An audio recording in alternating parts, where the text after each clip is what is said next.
Assalamualaikum warahmatullahi wabarakatuh.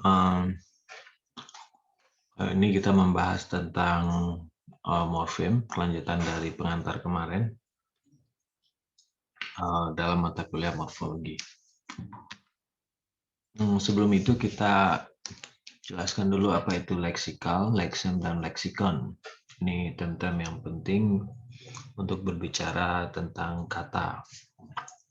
Leksikal itu yaitu sesuatu yang bersangkutan dengan leksem atau yang bersangkutan dengan kata, yang bersangkutan dengan leksikon. Jadi ada leksikon, ada leksem, ada leksikal. Nah, kalau leksikal sesuatu yang berkaitan dengan leksikon atau berkaitan dengan leksem. Lalu apa itu leksem? Leksem itu satuan leksikal dasar, satuan yang berkaitan dengan leksem, dasar yang abstrak yang mendasari berbagai bentuk inflektif suatu kata.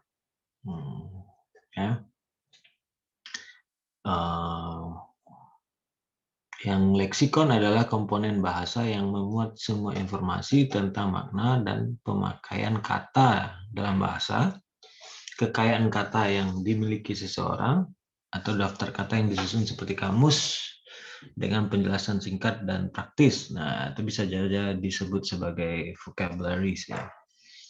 Jadi misalnya kata tani ya, tani itu satu leksem, lalu dia bisa menjadi pertanian, bertani, itu satu. Nah, kumpulan semua kata itu disebut leksikon, dan sesuatu yang berkaitan dengan kata-kata itu disebut leksikal.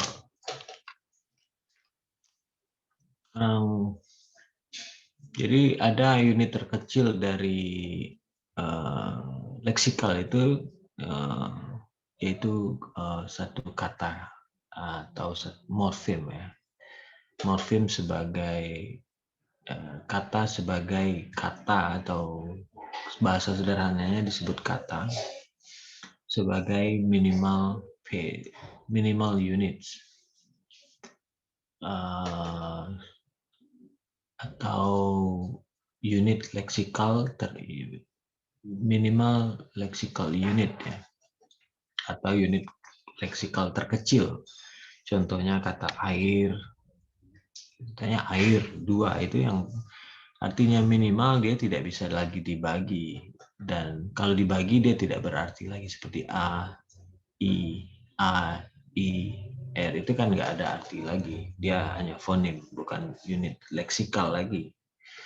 Jadi unit terkecil dari leksikal itu yang kata itu ya yang ini ya 2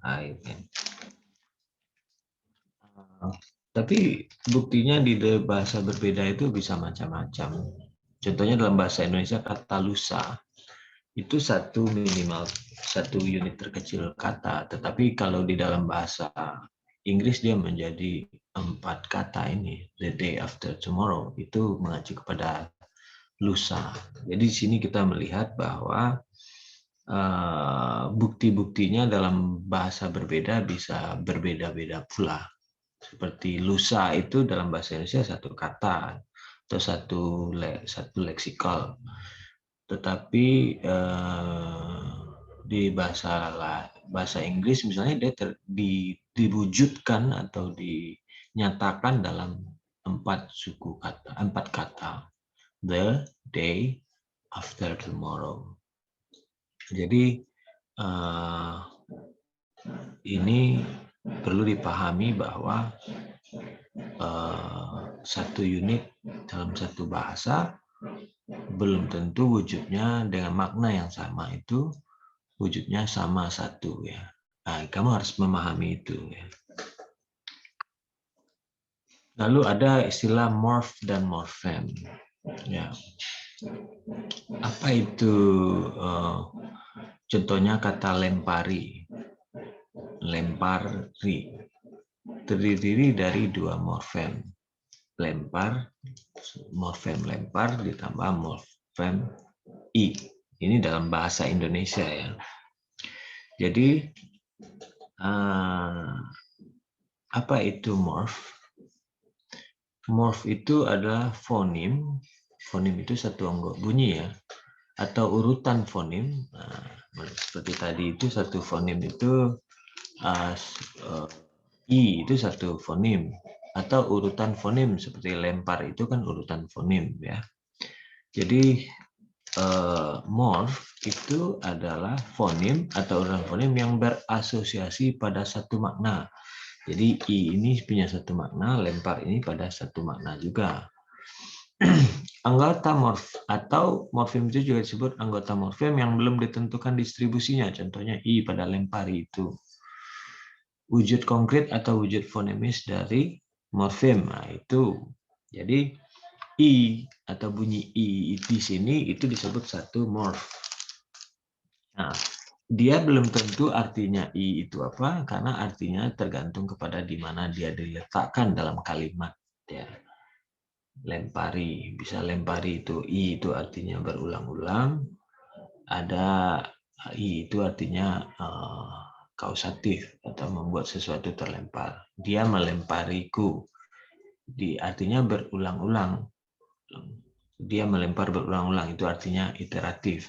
Tapi lempari ke sini, berarti membuat sesuatu terlempar. Atau lemparkan ke sini. Ya. Oke. Jadi morf, itu morf.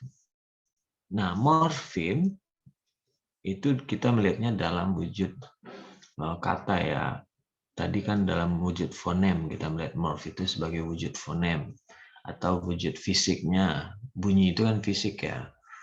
Nah, sementara morfem adalah satuan bahasa terkecil yang maknanya secara relatif stabil.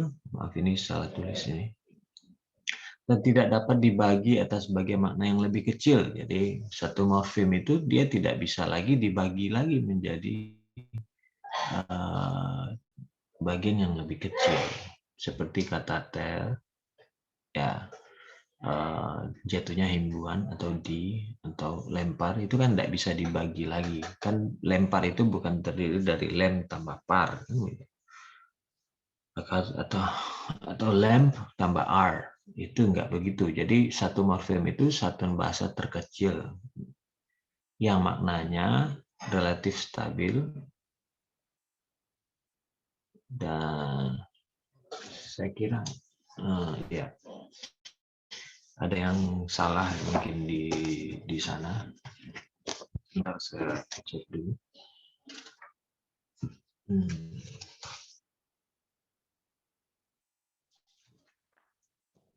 Oke, jadi itu morf dan morfem ya. Morfem itu kita lihat secara fonemis dari wujud bunyinya.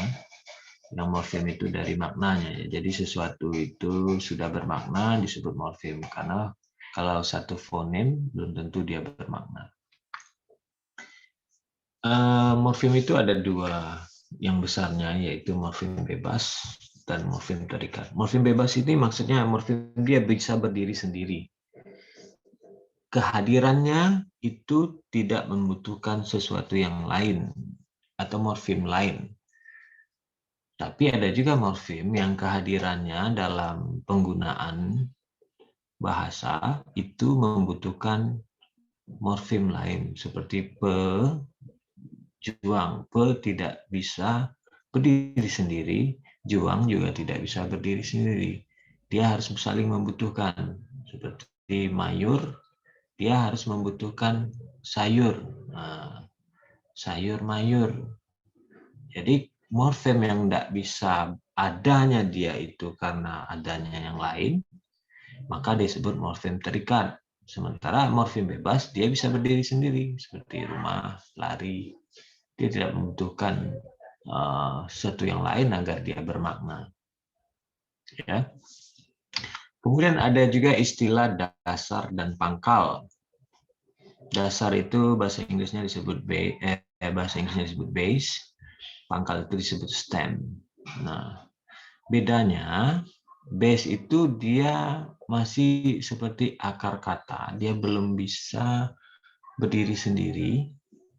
Nah, seperti temu. Temu itu kamu tahu itu.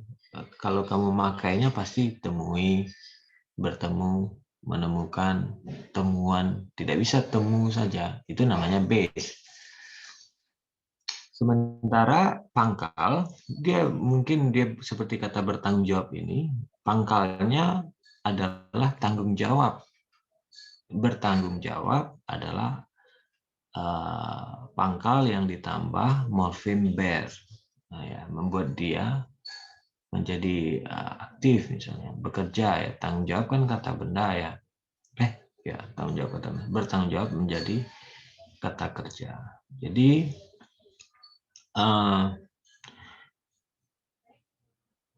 di sini ada dua base, dia tidak bisa berdiri sendiri.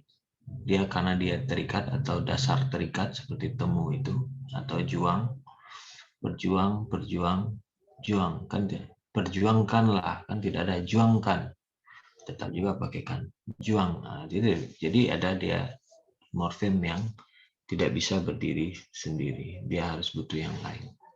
Nah, beda dengan tanggung jawab, dia disebut stem, sedangkan dasar atau base dia membutuhkan yang lain.